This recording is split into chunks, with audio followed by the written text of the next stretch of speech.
Okay, yeah, Queen 5, definitely opening that. Looks good. Pitch, yep. We gotta be pretty tight versus a 3x, actually. Readless. If we have a lot of reads that villain 3x's serve as standard, that's when we should adapt and likely 3-bet shove a lot. But readless, we should be quite tight versus 3x's. So I think that's, obviously with our specific hand that wasn't really close, but, something to be aware of. Opening 5-4, absolutely. Obviously, this is a great board to c-bet, and I think we should just half pot it here. I think this is a really good board texture to be looking to 3-barrel, and since we're a little bit on the deep side, it'll make it a lot easier to 3-barrel if we, set up the pot well. Furthermore, we really don't want to induce any check raises or anything else. In general, versus fish, smaller sizes do induce a little bit, especially on flops and pre-flop a little bit. It's only sometimes on rivers that is on turns often actually a small bet is often not inducing, but on flops it can often be. So I think just a 40 here is a little bit better because of the specific situation board texture. I mean, in general, ace-x boards are great to c-bet smaller, but in our specific case, since we don't have great showdown value, we really don't want to induce any extra floats or any extra check raises since we can't even. We don't have great equity versus a check raising range either. And again, we really want to be barreling off. Like, we're going to be able to fold a 9 or a 3 on so many different runouts. So, I really think that, half pot is going to be better. And a lot of other spots with a lot of other hands, on ace-high boards, that's cool. But yeah, see, this is what we had to do. We had to bet much bigger on this turn suddenly. And we still couldn't even bet that big. Like, if we had c-bet half pot, we could have maybe even bet 100 there, and it wouldn't have been too big. But yeah, we're in a little bit of an awkward spot. But we do at least set stacks up. But again, the price we had to pay because we underbet the turn, we had to bet quite bigger on underbet the flop. We had to bet quite a bit bigger on the turn, which can actually sometimes make our line less credible too, especially on ace-high boards. So I would have just half pot the flop, likely bet. Well, with this specific king, I think we have a really good chance of folding out a lot, no matter how we play it. So I probably would have just bet just an amount so I could make sure shove river. And here I'm certainly shoving. It's pretty much, yeah, very clear shove. Well played. Yeah, that's gross. There's so many 9x, 3x, and other gut shots and draws that we're folding out there. Definitely well played. Oh. I'll write this. Okay. Fine. Open this, of course.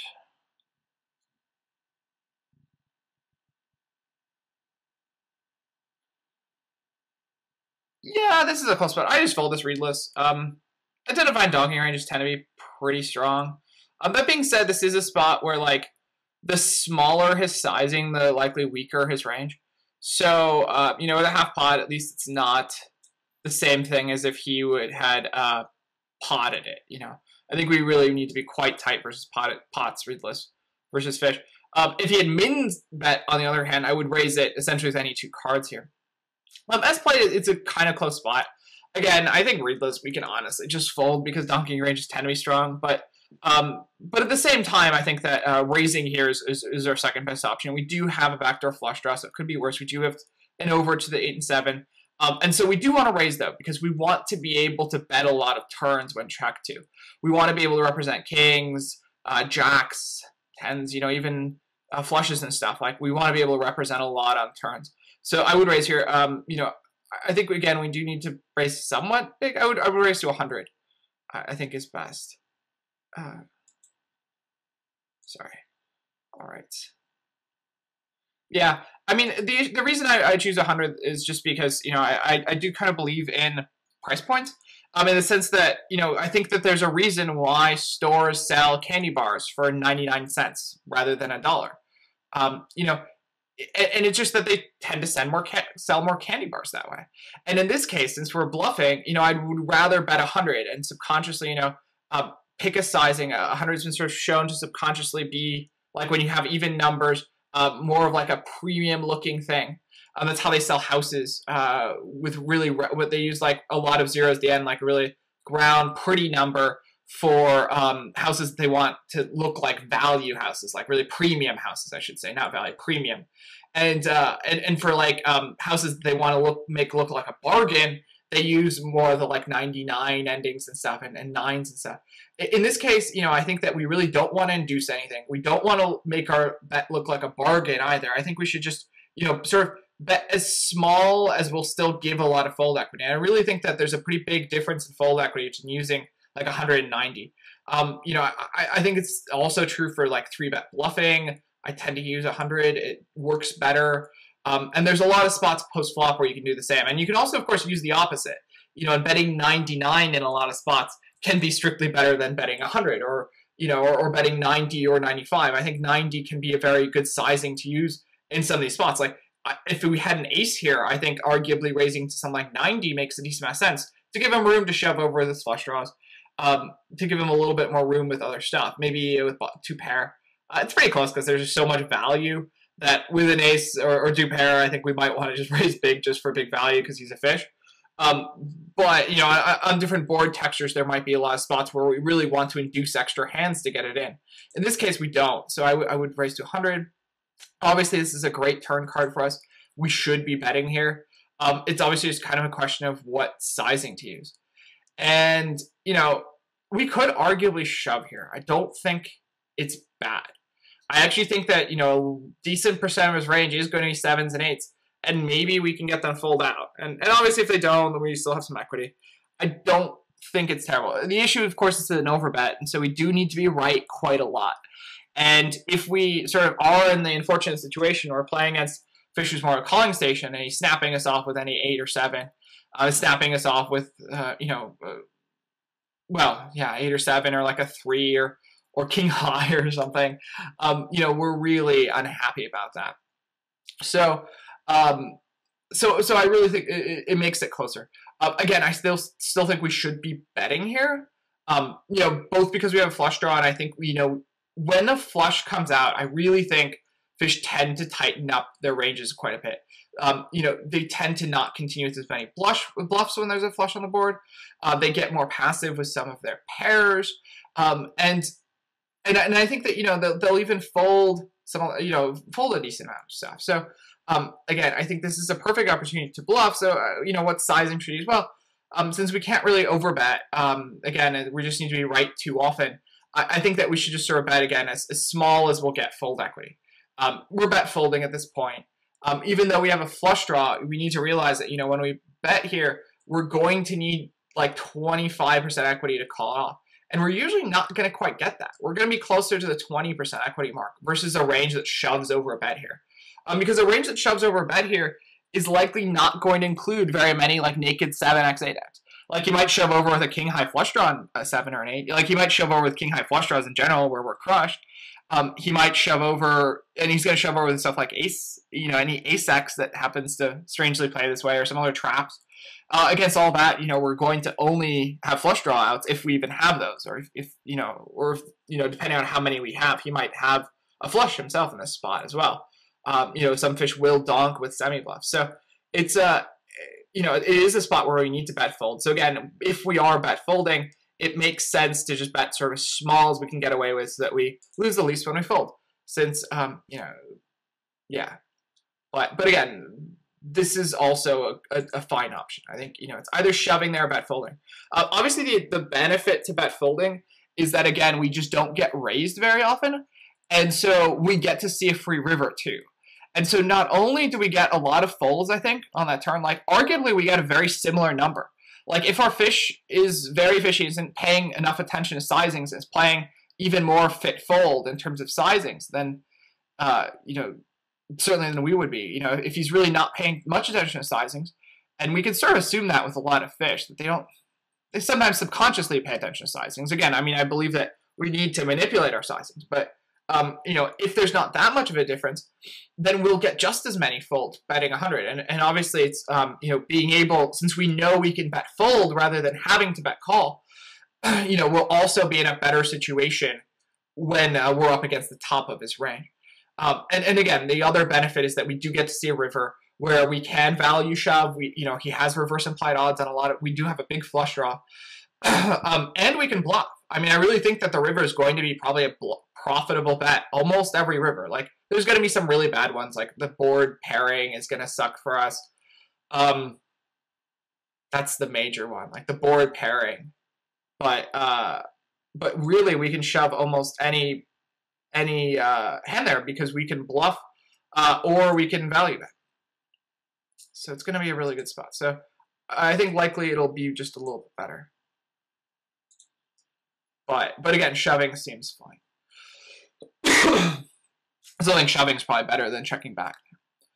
All right, so he's been 3xing a lot. I would still be flatting here, though. I still think his range, we still have to put him on a pretty big range. With strong range. Yeah, I think this is fine. Check raise shoving. Obviously, I mean, we check raise shove here just for pure, for pure value and to get, as much value as possible. It's a little bit of a weird spot. Like, I really, in general, do like check raise shoving on, like, wet boards where, our villain is more likely to call us off with weak hands because, he thinks we're on a draw or whatever. But it is a little bit of a question how wet this board actually is. Like, it's not really as wet as it first seems because particularly it doesn't even have very many bluff catchers. And so while it does have a flush draw and it has some straight draws, although not as many as we'd think because it's a 3 and a 4, so there's some wheel draws that will sort of cancel out there. But more just sort of an issue that when we check raise shove, like, what do we expect him to call us off light with? Obviously he's going to call us off with any 10x, but we don't even beat the majority of 10x's. And, I'm not even sure, if he does call it off here with a 4 or a 3. Like, a 4 or 3 is just a really bad hand here. In a lot of boards, if the board texture were something like 10-8, 7 or something like that, well, that's even, maybe something like 10-7-6, something like that, I think that there's much more chance that he'll call us off with a 7, or particularly if the board was maybe something like Jack 8, 7 or something like that, he's more likely to call us off with an 8. But yeah, I think in this case it's still close. But of course, what other real good options do we have? Well, I think we could probably induce. That's the other good option we have. Like, we don't mind getting flatted. The board's not as wet as it looks. I think this is probably a spot to like check raise to 90. And, hopefully we get a little bit more action. We can still value shove turns.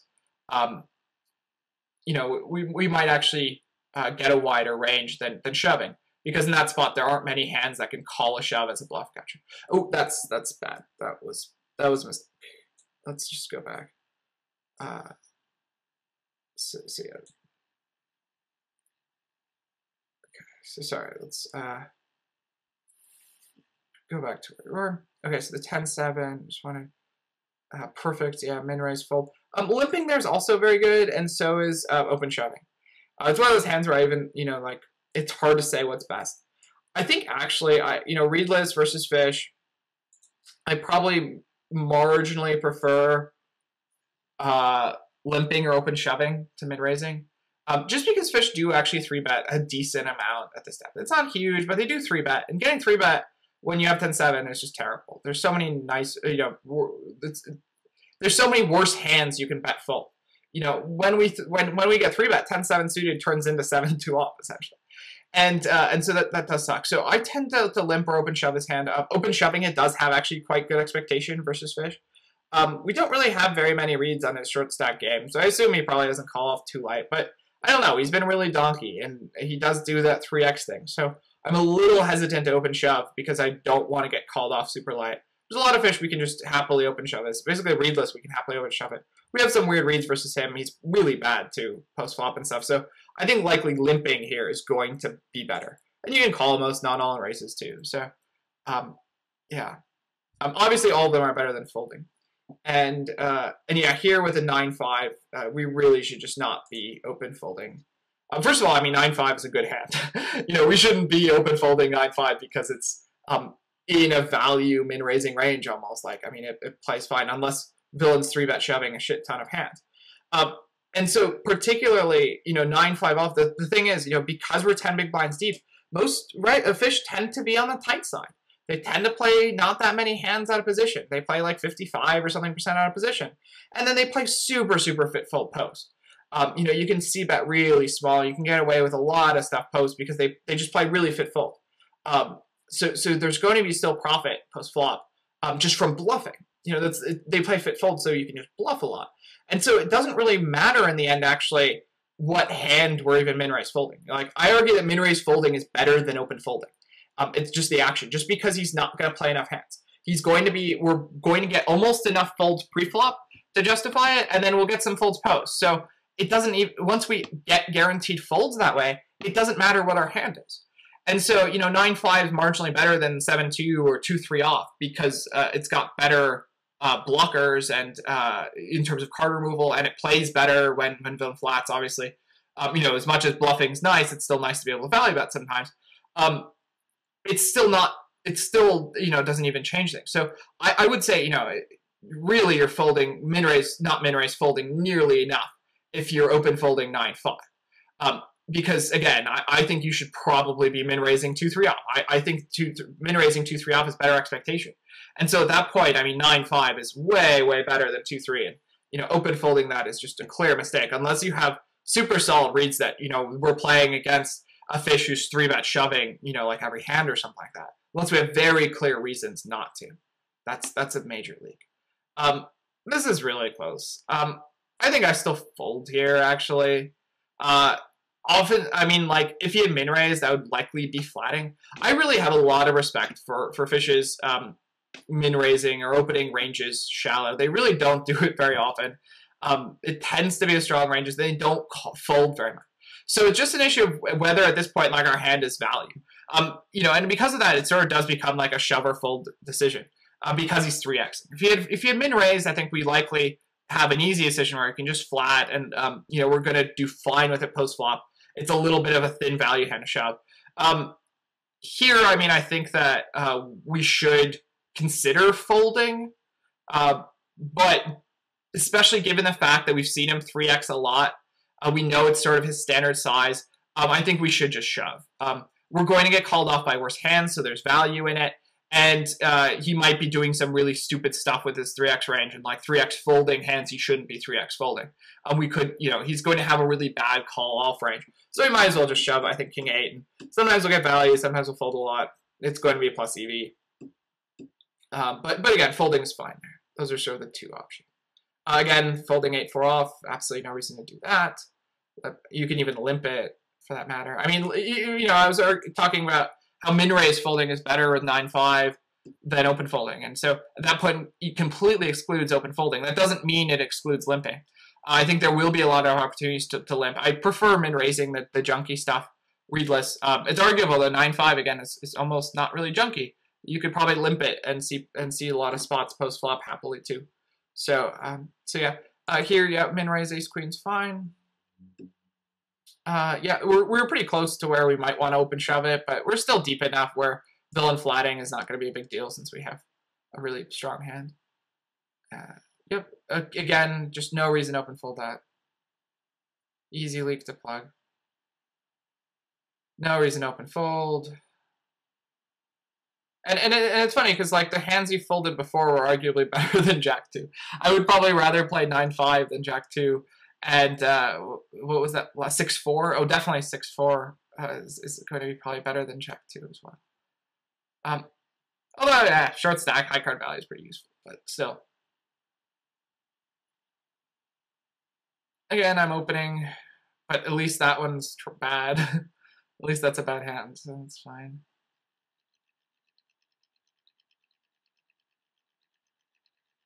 This is just an open shove at this point. Yep.